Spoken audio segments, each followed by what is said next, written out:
Fabio Velasco. Señor General Héctor Fabio Velasco, muy buenos días.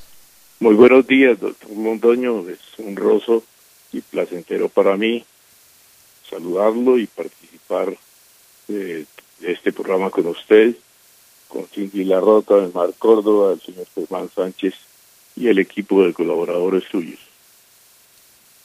Muchísimas gracias a usted, señor General, y queremos preguntarle qué recuerdos le trae este doloroso aniversario de la masacre de Bojayá, donde fueron asesinadas en una iglesia 79 personas y luego en total 109 personas fueron muertas. Usted formaba parte, pues era el comandante de la aviación de la Fuerza Aérea Colombiana y tiene que recordar las discusiones que entonces se propusieron y los hechos que se desencadenaron alrededor de esa masacre atroz. ¿Qué recuerda, señor general? Primero hay que recordar primero otro hecho doloroso en esta historia de esa época. El 21 de abril de 2002 fueron secuestrados el gobernador de Antioquia, Guillermo Gaviria Correa, brillante ingeniero, el consejero de paz de Antioquia en ese momento, Gilberto Echeverri Mejía, quien ha sido ministro de la Defensa Nacional, un sacerdote y 5 particulares personas que fueron luego liberadas con el sacerdote. El gobernador de Antioquia, Gaviria Correa, y el doctor Gilberto Echeverri Mejía, en mayo de 2003, fueron asesinados por la FARC, junto a 8 militares secuestrados, 2 tenientes y 6 oficiales. Fueron asesinados inermes cuando realizaban cerca, pero no han llegado ni a contactos con el ejército, una patrulla del ejército. El 26 de abril, eso fue el 21 de abril, 26 de abril, se empezaron a recibir noticias tanto en Bojayá como en Vigía del Fuerte, de que han llegado las autodefensas al medio atrato, que pretendían limpiar eso, pero lo que realmente pretendían era disputarse el dominio del río Atrato con un frente de la FARC, que estaba a órdenes de un guerrillero que denominaban, que apodaban el Manteco. Ese bloque, que eran autodefensas Unidas de Colombia, Córdoba y Urabá, Elmer Cárdenas estaba en la cabeza de Freddy Rendón Herrera, el alemán. Un par de días después del 26 de abril, se supo ya los combates estaban cerca de Vigía del Fuerte, y el Atrato, lo cual obligó a... la zona en ese momento, recuerdo muy bien, porque nosotros estuvimos unos días después allá, estaba completamente negada por el invierno. Esto obligó a ya los combates cercas obligaron a la población de Bojayá a refugiarse en una casa de misioneros agustinianos que había ahí, en la casa cural y en la iglesia, donde se refugiaron en la iglesia aproximadamente unas 300 personas. A las 10:30 de la noche, un cilindro usados originalmente para gas, cargado con explosivos y metralla, rompió el techo de la iglesia de Bellavista, como le llamaban, donde, como lo dije, había unas 300 personas. Por unos segundos después, las imágenes contadas por los quienes sobrevivieron a esa masacre, a ese genocidio, eran dantescos. Cadáveres decapitados, mutilados, restos humanos esparcidos por todos lados, imágenes religiosas mutiladas. En total, 79 cadáveres, de los cuales 41 mujeres y 38 hombres, muchos ancianos y la mayoría niños. Dos bebés murieron en el vientre de sus madres, otro tercero que nació en el momento murió minutos después. Cuentan quienes quedaron vivos que se movilizaban con dificultad en medio de cadáveres y restos humanos. Y 13 personas más murieron asesinadas 2 días después de ese genocidio. Y solo hasta el 4 de mayo, 2 días después de la masacre, el ejército, con tropas también de infantería, lograron llegar con ayuda humanitaria a la población para evacuar los cadáveres y heridos. En circunstancias normales, para comunicarse en el momento entre Ojayá y la población más cercana al Río Sucio, Antioquia, se requerían 12 horas, pero eso sin que hubiera ni minas quiebrapatas ni emboscadas.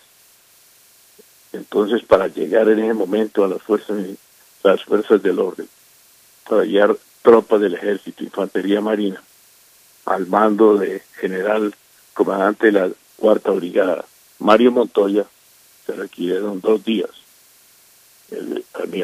Recuerdo que el almirante Mauricio Soto debió movilizar desde Turbo, Antioquia, por el río Atrato, un buque nodriza para poder hacer la operación. Y aeronaves de la Fuerza Aérea tuvieron que despejar y asegurar los diferentes áreas para poder hacerles acceso a ese sitio. Unos días después también recuerdo que una aeronave, un helicóptero Bell Ranger 206, que se supo luego era de las autodefensas, fue impactado por una aeronave de la Fuerza Aérea. Logró escaparse. Él estaba en apoyo de la autodefensa.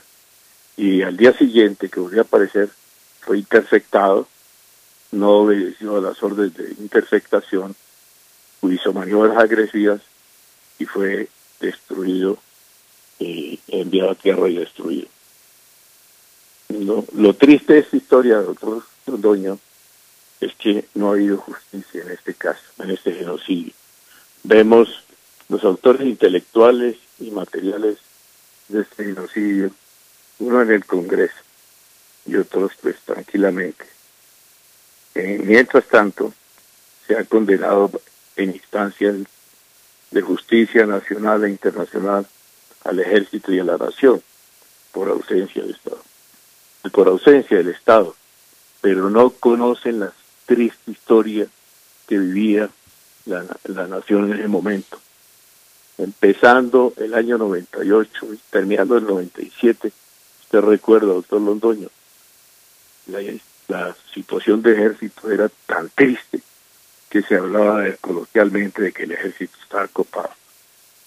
En el año 97 y antes de agosto de ese mismo año, del 98, desempeñaba yo el cargo de inspector general de las fuerzas militares encargado y de inspector de la Fuerza Aérea. Lo que vi en las unidades del ejército era muy triste. La seguridad de esas unidades estaba a cargo de oficiales administrativos, o sea, médicos, enfermeros, ingenieros, abogados, o algunos que estaban excusados de incapacitados, excusados de servicio. No había gente, todos estaban combatiendo, porque en un conflicto como el que se vivía en ese momento, se requiere para librarlo con el éxito que debe tener una proporción por cada guerrillero 10 soldados.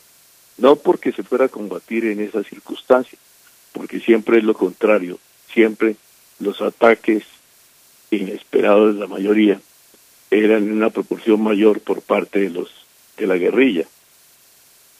Entonces, afortunadamente en esos momentos se empezaba a reorganizar el ejército bajo el mando del general Jorge Mora Rangel, gracias también a un valioso apoyo del gobierno de Estados Unidos conseguido por el presidente Andrés Pastrana Arango.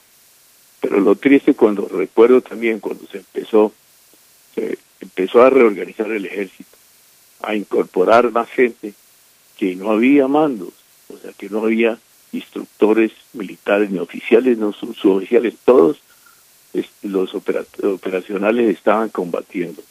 Era una triste situación. Y como lo digo, lo triste es que ha salido condenado después, tanto el ejército como la nación, por ausencia del Estado. Eso es lo que recuerdo yo, doctor Londoño. La ausencia del Estado, ¿cómo le parece, pues? La situación que se vivía en aquella época, eso fue lo que corrigió y de qué manera el presidente Álvaro Uribe Vélez, y por eso se lo recuerda con tanto afecto, y por eso tuvo los resultados operacionales que el país recuerda con profunda emoción, porque salvaron a la nación esos hombres, los hombres ya en armas y con alguna capacidad de fuego, salvaron la nación, salvaron el país de más atrocidades como las de Bojayá, que no ha pasado nada con ellas. Bojayá no fue nada, Bojayá no existió, y quienes cometieron y ordenaron que en Bojayá se hiciera lo que finalmente se hizo, están ahora muy orondos en el Congreso de la República, o algunos declarando ante la Justicia Especial para la Paz. Esa es la verdad, la triste verdad, que recuerda a un hombre que estaba en primera línea, el general Héctor Fabio Velasco, que debía tener una situación también deplorable desde el punto de vista de la dotación de la Fuerza Aérea, general Velasco, ¿o no? Sí, sí, doctor Londoño, yo recuerdo que cuando empecé, yo asumí realmente el 1 de noviembre del 98, liberando a Mitú de la toma guerrillera, donde la FARC, según alocución del Mono Jojoy, a sus jefes o a sus cabecillas de cuadrilla, ahora decía en el momento de la toma, que ahora sí iba a haber el HP gobierno, lo que era hablar de Estado de Estado. Era un tipo primario, seguramente se lo había escuchado a sus cabecillas. Ellos pretendían pasar en el momento de la guerra de guerrillas a la guerra de posiciones, lo cual logramos terminarles con esa ilusión en julio del 99 ya. Pero recuerdo un episodio, empezando febrero, yo me había comprometido a la Fuerza Aérea desde el 1 de noviembre, y empezamos a golpearlos muy fuerte y a defender en los montes con lo que teníamos. En febrero del 99 me quedé, doctor Londoño, prácticamente sin la munición que disparaban los fantasmas, que eran los que salían a medianoche o toda la noche a defender las diferentes poblaciones en los sitios más remotos, y estaba quedando sin munición. Y le dije al señor presidente Andrés Pastrana que por favor me consiguiera munición, que ya no teníamos. Esa munición era una munición .53 ametralladoras que llevan los aviones llamados fantasmas de la AC-47, pero era una munición especial, mucho más rápida. Disparaban, recuerdo que eran como 2.000 cartuchos por minuto. No la fabricaban sino en ese momento en una fábrica en Estados Unidos y otra en Sudáfrica, pero no teníamos los encargos que tenía. Además, los recursos nuestros eran muy escasos. Los encargos que tenían no nos habían llegado. Y les pedí al señor presidente Andrés Pastrana que nos consiguiera munición. El Comando Sur de los Estados Unidos me regaló 2 millones de cartuchos, pero eran munición excedentes de la Segunda Guerra Mundial. Entonces tenía yo que pues le hicimos unas pruebas, le bajamos la velocidad, había sido muy bien preservada en sitios con aire acondicionado y funcionó. Con eso nos defendimos.